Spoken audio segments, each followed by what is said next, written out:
Welcome to the Complete Fitness Podcast with Core 4 Complete Fitness. Your episode is starting in 3, 2, 1.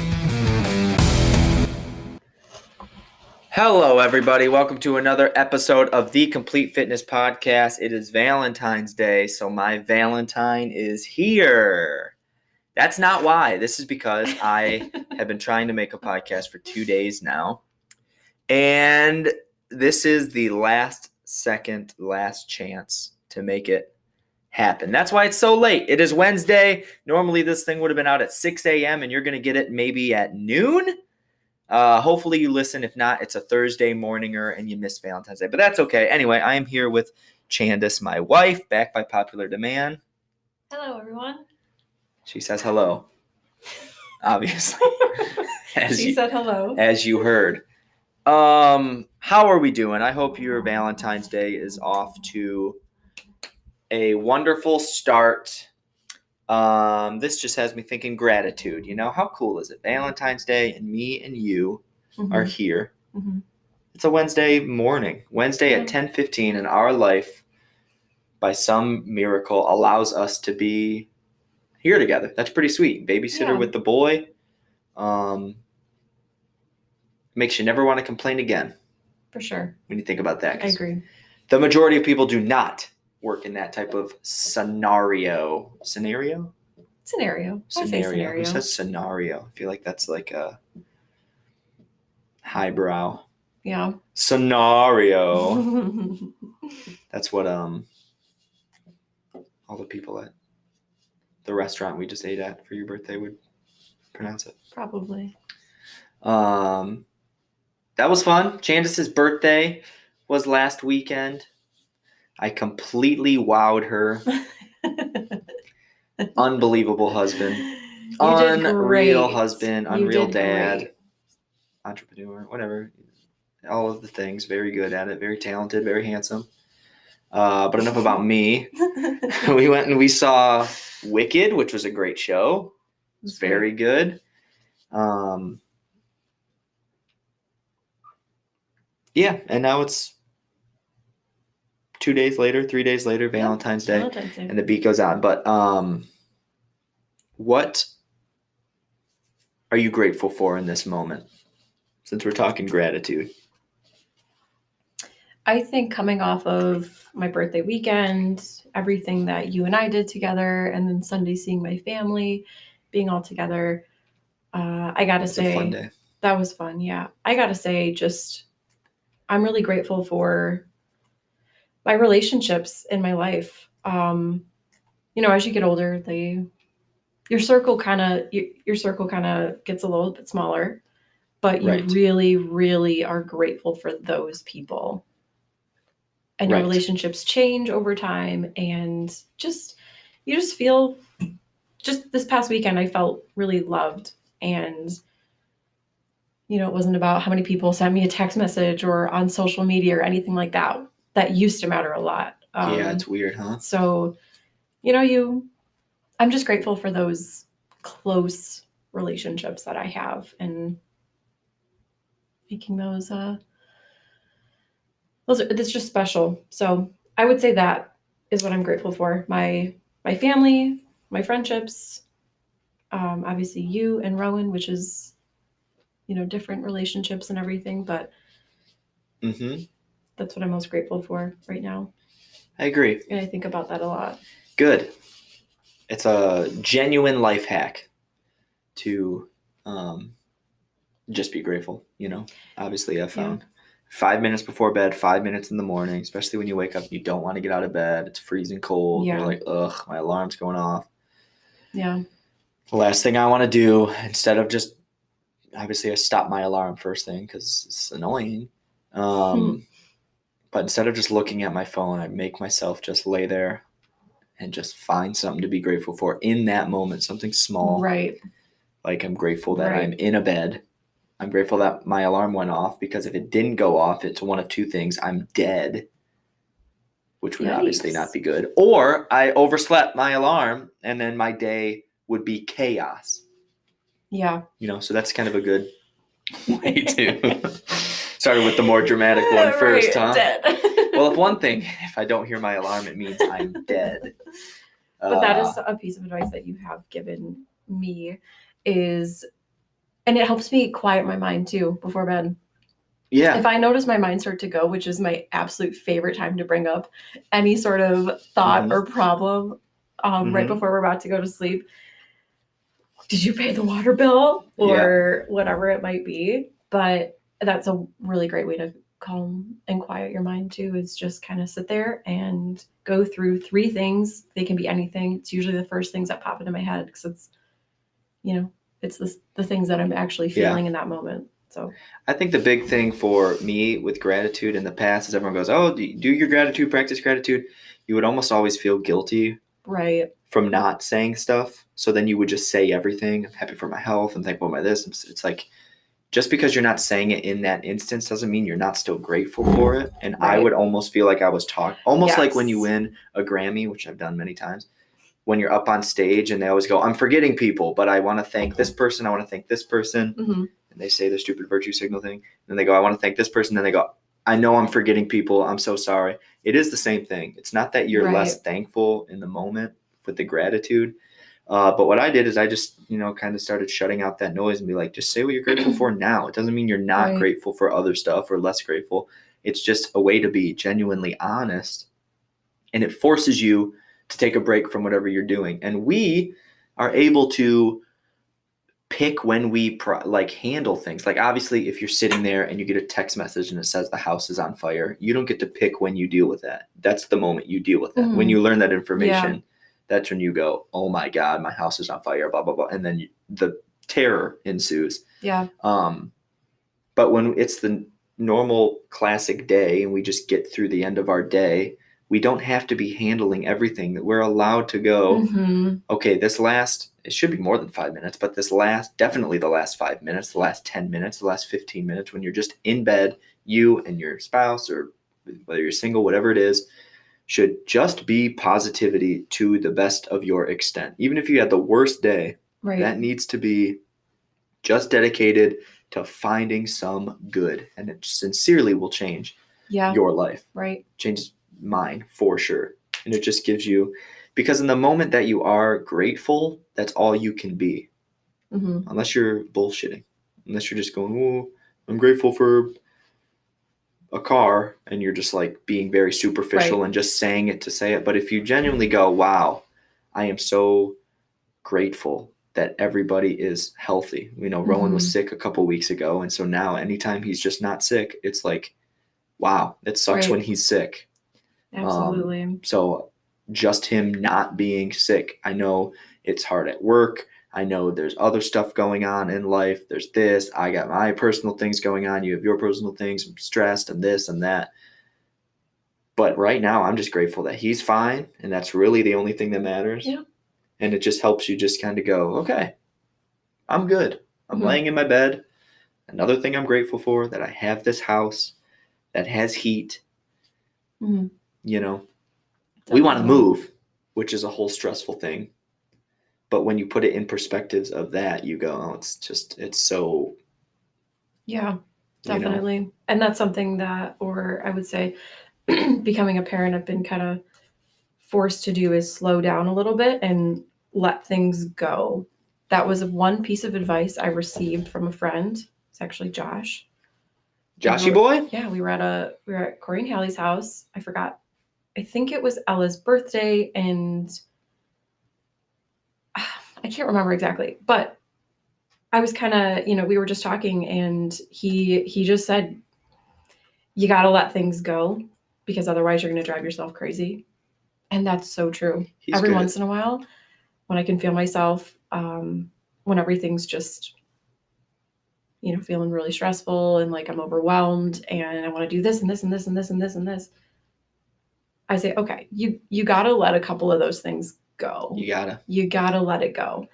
So I've just been applying that to a lot in life, actually, but it's really helped as a newer parent, I would say. Yeah. It's almost like you hear these advices and all of these, you hear different advice, and Yeah. and they're so like, they become just things you hear. You don't actually listen to it anymore. Because it sounds so cliche. Exactly. But Yeah. people also, in the defense of that, people also say them without thinking about it.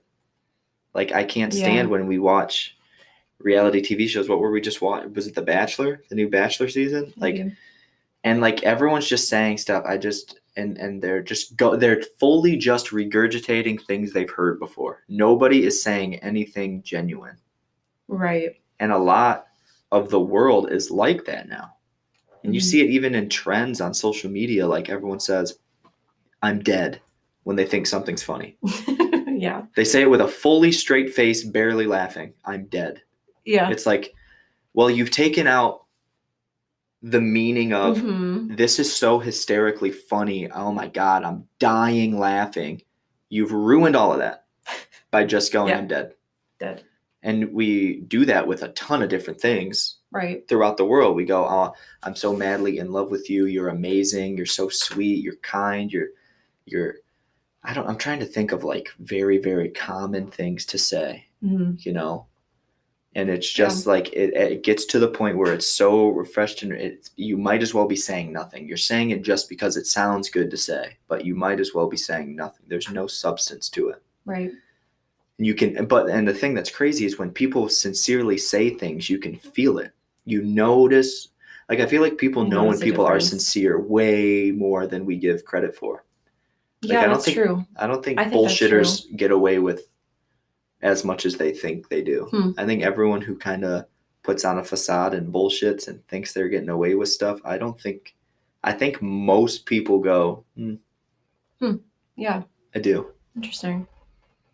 I think so, because authenticity wins. That's what's getting ahead. And like, there's like a new wave of fame where if you're not authentically you, you're not gonna make it. Right. That's like which is when good. we were watching the Grammys and Billie Eilish comes up on stage and she says the most real thing ever. She was just a normal human being. Everyone's just going on about Billie Eilish, and oh my gosh, I love her so much because what did she say? It was hilarious. She was like, I think this is stupid. Yeah, she was like, sorry, I'm just talking out of my butt or something funny. And it's like, yeah, she just seemed like she was normal. She didn't care about being cool. She didn't care. I don't know. This isn't the Billie Eilish podcast, but she. But you noticed. Yeah, and I like her. Yeah, I think she's super talented and super real because she's genuinely super talented and super real. She's not fake talented and whatever, and that's just celebrity. But but that goes to show you notice it more a little bit when people start talking. Yeah, I think so too. I do. It's interesting. I think you kind of almost, at least for me in my experience, you kind of live a lot of life hearing the same things. I'm trying to think of just like a classic sentence that is said all the time. I mean, you can take it as simple as, how are you doing? Great, how are you? I'm well, how are you? It's just like nobody's meaning anything in that. It's just rinse and repeat. I'm asking you how you're doing because it's polite. You're saying good because that's the right answer. And then we move on. We've exchanged. Yeah. Now that's different because that's okay. Like, that's just small talk. That's just greeting. That's just politeness. That's just being kind. That's just being a good person in a community, in a social setting. Yeah. But people, I love doing life with you. You're my person. You're my partner. Saying on Valentine's. All of that stuff is just pop culture stuff that people have heard and are saying. You are my person that drives me nuts. I think that's so dumb because 5 years ago someone said it and they went, well, I like that. And then everyone said, you are my person. Yeah. You're more than just my wife. You're my best friend. Aww. You fell for it. No, but you can say that in a much more sincere way. My point is, but people kind of catch and grab out. Why did we get on this topic? What's this even about? We were talking about gratefulness, genuine. Yeah, just being authentic and being authentically grateful in these moments of gratitude. It can turn things around, Yeah. Just like you said, you don't have to cover everything. Yeah. You can just say, and it sounds silly because Yeah. it's you. Some It's of the just things you. might It be all silly. happens internally. Yeah. And you're like, you really got to go to school on yourself, on how to talk to yourself about gratitude. Yeah, you got to learn how to practice gratitude. Here's something that you and I have talked a lot about, but I think I don't think a lot of people do much self-reflection, Mm-hmm. which I think is huge. Mm-hmm. And I've always thought that. It is arguably the most important thing a person can do. And I think there's a fine line now with self-reflection, because sometimes for me it can turn into anxiety almost, where you're replaying conversations or something and say, oh, did I say that weird? Did I say that weird? Or how do you think that came across? Were they upset? They were acting weird. So there's a fine line, but I think negative. It can turn negative. But I think if you can stop and think how you, make another person feel, Yeah, that can lead to, more genuine interactions. It's super hard to do. You don't think about the positive stuff. If I went right now, hey, think about a very positive interaction you had with somebody in the last 5 years. Mm-hmm. It'd take you a while to come up with it, right? Who's like a fringe person or a new person you met? Maybe you were at the dollar store and you ran into. It would take a while to kind of navigate and feel that. Right. But if I said, hey, think of something awkward that happened in your past, you have like 10 of them that you can come up with. Still might take you a while to think of it, but once you got it, yeah, and you feel it so much more, Mm-hmm. rather than the positive. And really it's the net. It evens out. It probably definitely way more positive stuff happens. Kind of back on the social media trend, it's like comments. Mm-hmm. If you're somebody who gets thousands and thousands of comments on pictures, there's going to be mostly positive and then one negative, right, depending on who you are. Oh, that reminds me of the woman we saw at the post office. Do you remember? Yes. We were at the post office last week. There was a woman and she came in. She was very upset, very angry. On speakerphone. On speakerphone, yelling at her. I think it was her ex-fiance or something. And about to be ex-fiance. We heard everything. And she was taking it out on the postal. Not like she was attacking her, but she was not speaking. She was not nice. She wasn't kind. She was very short. Yeah. Rude. Yeah. And so we kind of formed this opinion of her. We're like, oh, yikes. Right. This is interesting. You're right. But then she came back 2 minutes later and she apologized to the postal service for her. And it was very nice. And we're like, that kind of changed the whole opinion of her. Yeah. And then they were laughing. They were joking. And then she apologized again just for her language. Right. It was like 2 things that she learned. She like self-corrected and checked and went, first off, I'm heated from this conversation. I don't need to be acting this way. There's other people in here. There's workers in here. This is a communal building. This is not my living room. Yeah. And so that was her first apology. She said, I'm sorry for volume and my behavior and how I'm acting and my shortness or whatever. And then she doubled down even further after everyone was like, okay. She said, and I'm sorry for my language, because she was letting F-bombs go and all this stuff. And she's like, and then she went, this is about to be my ex-fiance. I don't know. I can't believe he would think that I'm going to get married to him after all of this stuff. And it was funny, but our whole opinion of her changed.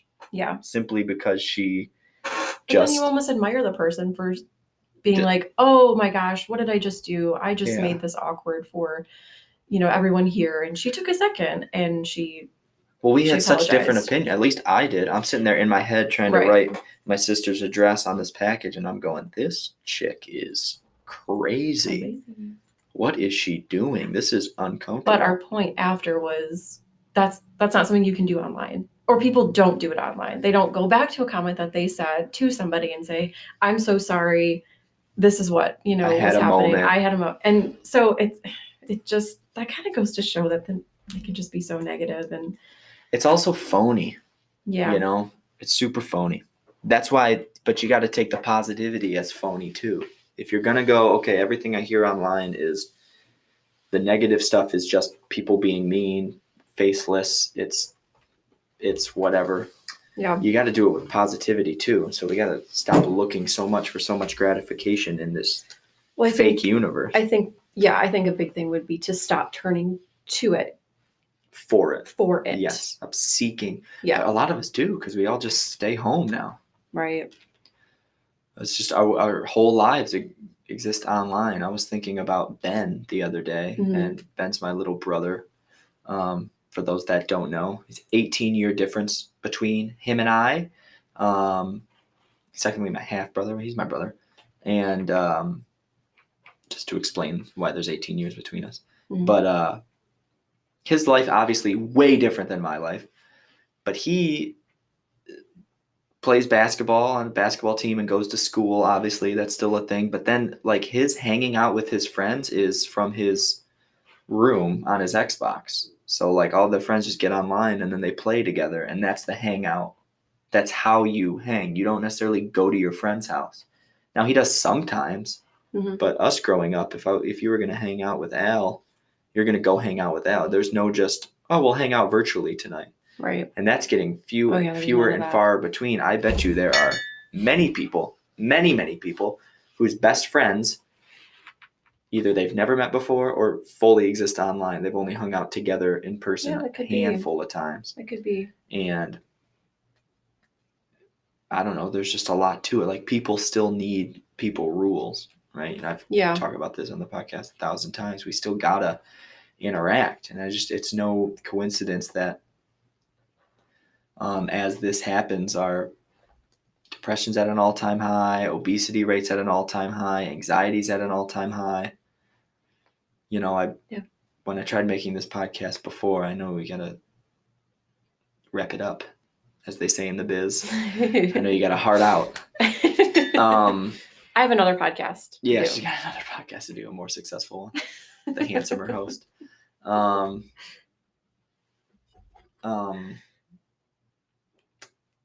Bad podcasting. Lost my train of thought.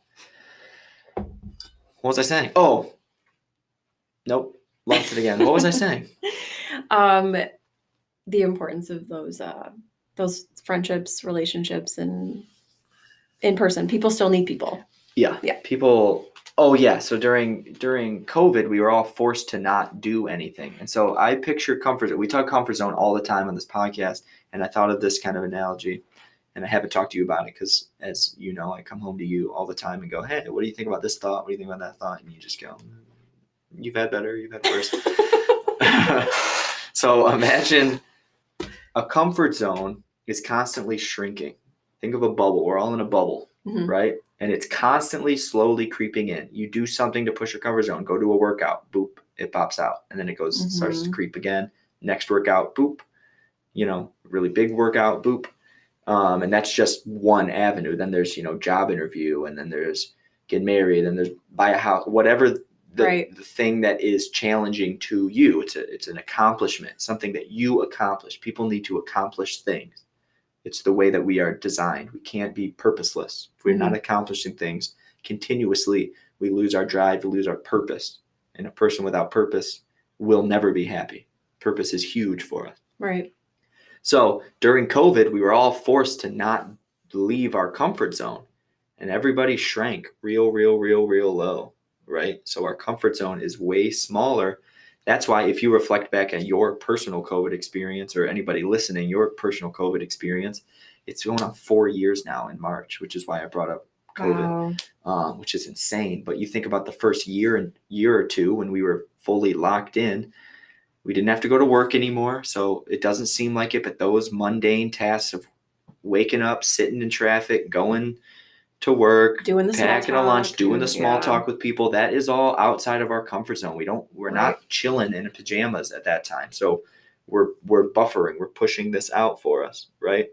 And we've slowly brought it back down. That's fine. You can go. We got 5 more seconds. I just want to finish this thought. Oh, no. Okay. What did you say? I just have to go. Yeah. Okay. But I gotta come back here. Okay.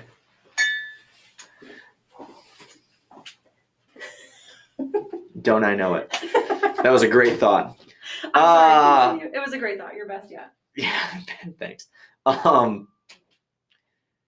So we were forced to not do these things that seem mundane and just kind of ritualistic and a part of our day, but actually were keeping us afloat in the social bubble and social comfort. And over time, we didn't do any of those things, and it started to get smaller. So now, relate back to your COVID window, and all of a sudden you have to go back to work maybe just 3 days a week, but it seems way harder. You used to go 5 days a week, and now you have to deal with the small talk, and it seems way more. You have to go to the gym, you have to stay out late, you have to do these things and kind of assimilate back into life and the world, and it's harder because we allowed it to shrink. It's not our fault. We didn't know that's how it worked, but I'm thinking, in my theory, in my mind, is that's how it works. If we're not doing it, it's shrinking, and we got to constantly kind of push the bubble out around us, force it out a little bit, and gain more room. And a lot of the ways to do that is through physical fitness, because it's challenging ourselves,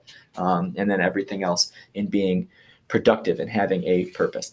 All right, I got to get out of here.